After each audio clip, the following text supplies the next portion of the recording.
Take a moment and think about your nightly routine. You swallow your supplements, maybe with a sip of water before bed, magnesium for sleep, vitamin D for bones, vitamin K2 to protect the heart. You feel responsible, careful, disciplined, and yet you still wake up tired. Your legs feel tight in the morning. Your sleep feels light instead of deep. Your blood pressure slowly inches upward even though you're doing everything right. For many adults over 60, this creates a quiet frustration because the problem doesn't make sense. You improved your habits, you added the right nutrients, you followed good advice. So why does your body act like it never got the message? Over the years, I've heard the same sentence repeated in slightly different ways. Doctor, I'm taking the supplements everyone recommends, but I don't feel better. And before I ask about dose, before I ask about brand, before I ask about diet, I ask one simple question. When do you take them? Because after 60, timing becomes biology. Earlier in life, the body tolerates disorder. You can take nutrients randomly and still benefit. The systems are flexible, forgiving, but with age, the body stops guessing what you mean. It follows signals exactly as given. And when signals arrive in conflict, the body doesn't fix the mistake. It lives with it. This is where many supplement routines quietly fail. Not because the nutrients are wrong, but because the instructions sent to the body are mixed. Think of your metabolism as a schedule, not a container. Morning signals tell the body to mobilize energy. Daytime signals manage movement and circulation. Night signals repair tissue and calm nerves. If a daytime signal arrives at night, the brain never fully powers down. If a relaxation signal arrives during activation, muscles never completely recover. The result isn't dramatic illness, it's something subtler. Restless sleep, persistent tightness, fatigue that doesn't match your effort. Most people assume aging caused this. In reality, the body is simply obeying instructions given at the wrong time. Today, we're going to talk about three nutrients almost every adult over 60 has heard of: magnesium glycinate, vitamin D3, vitamin K2. Individually, they are extremely useful. Combined incorrectly, they can cancel each other's purpose. By the end of this discussion, you'll understand why the same supplements that protect strength and sleep in one schedule can quietly disrupt them in another, and why a small shift often works better than adding anything new. Before we go further, tell me in the comments which of these you currently take and whether you take them in the morning or at night. I read these carefully because patterns appear faster than lab tests. Now we start with the nutrient that sets everything in motion: vitamin D3. Most people think of vitamin D as a bone vitamin, but after 60, it behaves much more like a daytime messenger. It doesn't just strengthen bones, it tells the body to increase calcium movement. It raises metabolic readiness. It influences alertness signals in the brain. In other words, vitamin D3 prepares the body to operate, not to rest. This is why many people unknowingly create conflict when they take it in the evening. They are giving the body a wake-up instruction shortly before asking it to sleep. The body doesn't argue, it compromises. Sleep becomes lighter rather than absent. You wake more often but not fully. Morning arrives without feeling restored, and because the change is subtle, it rarely gets connected to the supplement. Another important detail is absorption. Vitamin D3 requires dietary fat to be properly utilized. Taken without food, much of it passes through partially unused while still sending activation signals to the nervous system, so the body receives stimulation without full benefit. Over time, this imbalance matters more than deficiency itself. But vitamin D3 doesn't work alone. Once it increases calcium availability, the body faces a decision. Where should that calcium go? And that decision depends on the next nutrient, vitamin K2. Once vitamin D3 increases the amount of calcium entering circulation, the body faces a quiet but important decision. Calcium is powerful. In the right place, it strengthens structure. In the wrong place, it creates stiffness. This is where vitamin K2 becomes essential. Many adults recognize calcium and vitamin D. Far fewer understand that neither of them decides where calcium finally settles. That responsibility belongs to K2. Vitamin K2 activates specific transport proteins that function almost like traffic signals.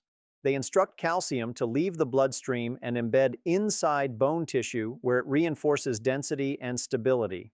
At the same time, they discourage calcium from settling into arteries, joints, and soft tissues.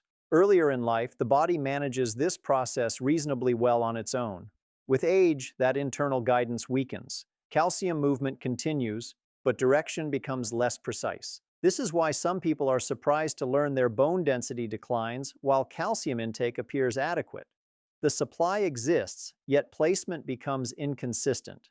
Without proper direction, calcium lingers in circulation longer than intended. That doesn't usually cause immediate symptoms. Instead, the changes feel vague. Joints feel less flexible. The body feels internally tense rather than relaxed. Sleep never quite settles into deeper stages. Many assume these sensations simply belong to aging. Often they belong to misdirected mineral traffic. Vitamin K2's role is not aggressive. It doesn't stimulate the body, it organizes it. But its effectiveness depends on timing relative to vitamin D3.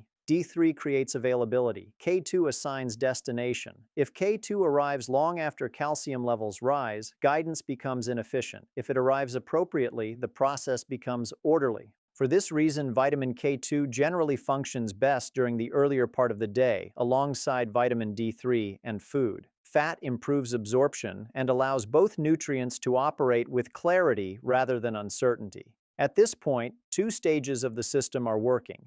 Calcium becomes available. Calcium receives direction. But the system is still incomplete because even correctly placed, calcium influences muscles, nerves, and heart rhythm. And unless another nutrient balances that influence, the body remains subtly activated. This brings us to the mineral responsible for allowing the body to release tension after activity: magnesium, in particular, magnesium glycinate, a form especially relevant after 60. In the next few minutes, we'll look at why this nutrient doesn't belong in the same time window as the others, and why separating it often changes sleep more than increasing the dose ever could. Now, once calcium becomes available and properly directed, the body still has one more job to complete. It has to relax, and that responsibility belongs to magnesium. Magnesium is often described as a sleep mineral, but its role is deeper than simply making you drowsy. It controls how muscles release after they contract. It steadies nerve activity. It stabilizes heart rhythm. It tells the body the day's work is finished. After 60, this signal becomes harder for the body to produce on its own. Many people notice it without realizing what they're noticing. They lie down and feel tired, yet their body never fully settles. Their legs feel slightly tight. They wake during the night and cannot explain why. They don't feel awake, just not deeply asleep. This is often a relaxation signal that never completed. Magnesium allows muscles to let go after holding tension all day. Without enough of it, the nervous system stays slightly alert, even in darkness. That is why nighttime cramping becomes common with age. Not because muscles are weak, but because they never fully receive the message to release. Among the different forms, magnesium glycinate is particularly gentle. It absorbs well, and the glycine component supports calming neurotransmitters in the brain, helping the body transition into repair mode. But here is where many routines begin to conflict. Magnesium sends a nighttime signal. Vitamin D3 sends a daytime signal. If both arrive together, the body does not choose one. It averages them. The result is not wakefulness and not deep rest. It is light, fragile sleep. You may fall asleep normally, yet wake unrefreshed. You may not feel anxious, yet the body never fully powers down. People often respond by increasing magnesium, yet the problem isn't quantity, it's contradiction. Magnesium works best when the body is already preparing to slow down, typically in the evening. But when it's taken alongside activating nutrients, it spends its effort counteracting them, instead of guiding recovery. So instead of helping the nervous system settle, it negotiates with stimulation. Night after night, the body receives mixed instructions: prepare for tomorrow and repair from today at the same time. And the body handles conflict by doing both poorly. This is why someone can take helpful supplements faithfully and still feel like progress never arrives. Nothing is missing. The signals are simply overlapping. This is the point where most routines quietly go off track. Many adults keep their supplements in one place and take them all at once, usually at night so they won't forget. It feels organized, efficient, responsible. But inside the body, that single moment sends 3 different instructions at the same time. Vitamin D3 says, increase activity. Vitamin K2 says, manage mineral traffic. Magnesium says, shut systems down and repair. The body cannot fully follow all 3 directions together, so it compromises. Sleep becomes shallow instead of restorative. Muscles relax halfway, then tighten again. The heart rhythm feels slightly more noticeable in bed. Morning arrives without the sense that the night completed its work. Nothing dramatic happens, which is why it goes unrecognized. You don't feel sick, you feel unfinished. Some people describe it as waking up already tired. Others notice calf tightness when they stand. Some see their blood pressure readings slowly drift upward despite stable habits. Because the supplements are healthy, the timing is rarely questioned. Instead, aging gets blamed, or stress, or poor sleep patterns. But the body is not malfunctioning. It is responding logically to conflicting signals. Activation and recovery are being requested simultaneously. Even absorption becomes less efficient in this situation. When magnesium and vitamin D3 arrive together, they compete during early processing. Part of each is used, part of each is reduced, and neither completes its full role. Vitamin K2 also depends on calcium movement that hasn't stabilized yet, so its guidance becomes less precise. Over weeks and months, the effects accumulate quietly. Not illness, just persistent imbalance. The frustrating part is that increasing the dose rarely fixes it. More magnesium cannot fully calm a system still receiving a daytime signal. More vitamin D cannot strengthen tissue efficiently if nighttime repair keeps getting interrupted. After 60, the body stops correcting timing errors automatically. It follows them consistently, so the routine repeats and the results repeat with it. The important thing to understand is this: the nutrients themselves are not the problem. They're simply arriving at the same door at the wrong hour. Another pattern appears once we look a little closer. Many people don't just take everything together. They take vitamin D3 specifically right before bed. It seems harmless. After all, it's a vitamin, not a stimulant drink. But after 60, vitamin D3 behaves less like nutrition and more like a timing signal. When it enters the system late in the evening, the brain interprets it as daytime activity. Not enough to keep you awake, just enough to prevent deep shutdown. So sleep changes character. You fall asleep normally, then wake briefly again and again. Morning comes without the feeling that the night restored you. Because the change is subtle, it rarely gets connected back to the supplement. Now add another detail. Vitamin D3 needs fat to be properly used. Without it, absorption drops while signaling still occurs. So taken alone at night, the body receives activation, without the full structural benefit. That leaves muscles slightly tense and recovery incomplete. There is also the pairing mistake. Many assume magnesium and vitamin D should always be taken together because both are helpful. In reality, they assist the same system at different phases of the day. Vitamin D prepares the body to operate. Magnesium prepares it to disengage. Taken simultaneously, neither phase finishes properly. People often notice this as persistent tightness even though they are supplementing, or sleep that improves briefly but never stabilizes. Blood levels may even look acceptable while symptoms continue, which makes the situation confusing. Nothing appears deficient, yet nothing feels fully corrected. This is the nature of timing conflict, not absence, but interference. The body receives both a start signal and a stop signal together and ends up hovering in between. Once you see the conflict, the solution becomes surprisingly simple. Nothing new has to be added. Nothing expensive has to replace what you already use. The change is separation. Earlier in the day, the body is prepared to mobilize resources. Later in the evening, it prepares to repair, so the nutrients follow the same rhythm. Vitamin D3 and vitamin K2 belong in the active part of the day.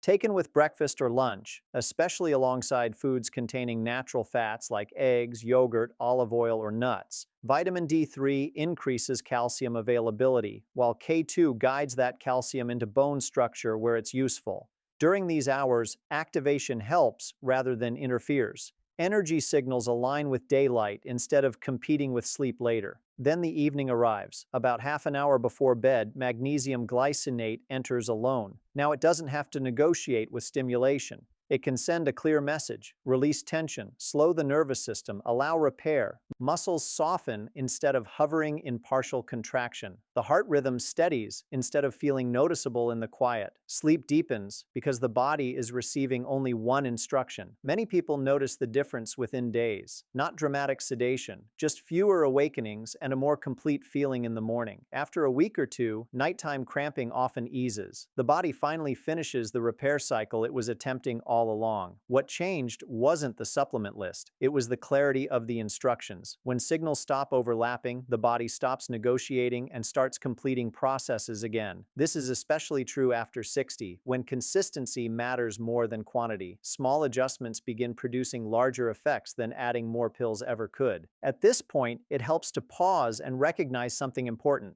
When routines like this don't work, many people assume their body is failing them. They think age has reached a stage where improvement is no longer possible.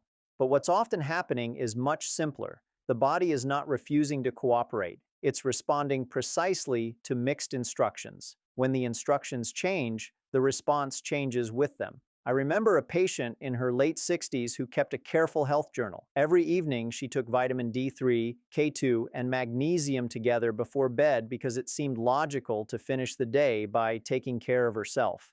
Yet night after night, she woke with tight calves and a faint sense of alertness she couldn't explain.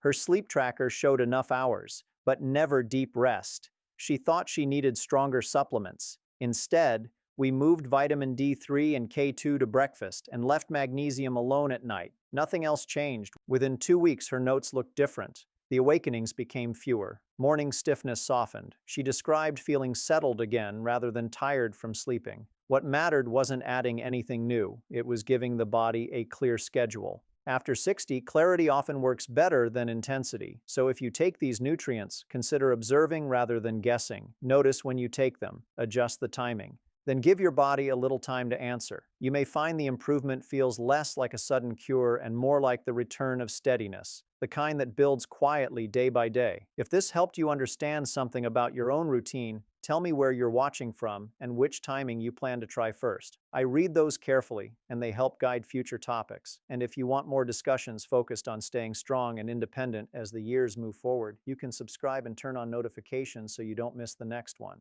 Take care of your body, be patient with the process, and remember, aging changes the rules, but it doesn't remove your influence over how you feel.